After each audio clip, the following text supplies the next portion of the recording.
Like, how are kids trained to be materialistic? Where do they even get their perception of money in the first place? Well, there's something called the consumer socialization theory from a guy named Ward in 1974.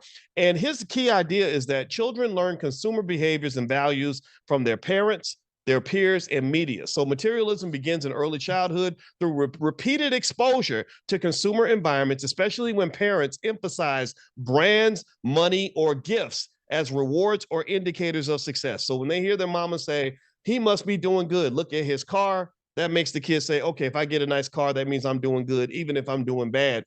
And so one of the things that they said in their research is that, quote, children acquire consumption related skills, knowledge, and attitudes by observing and interacting with social agents. That means that whoever influences you, like a social media influencer, or like your favorite rapper, or like your older brother, or your parents, that's going to shape how you view materialism. Right. So, when I grew up, I used to ask my mother all the time. I would ask her for name brand clothes and or even name brand cereal. We didn't even get that.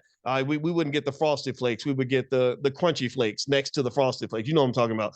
And I remember her saying that stuff does not define you as a person. Those labels are stupid. They don't mean anything. So that I internalized that. So that saved me probably $1 million throughout the course of my life because I never really sought out name brand anything. I don't care about that type of stuff because my mother put that in me when I was a child. Number two, there's a guy named Piaget, and he has something called cognitive development theory. It says here that as children move through pre-operational stage from age 2 to age 7 to the concrete operational stage, age 7 to 11, they begin to understand ownership and social comparison. So from age 7 to 11, the concrete stage, they start to know what it means to own something. That's why you teach ownership to your child when they're young, and ownership is linked to everything related to Black power, everything related to personal agency, everything related to freedom. Ownership is a type of freedom. You can teach them about that when they're young, and so ultimately, and then also there's social comparison.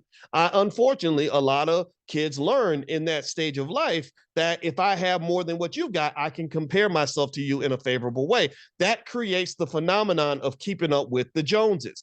Anybody ever seen that where somebody sees what somebody else has got and they feel like they got to go buy it?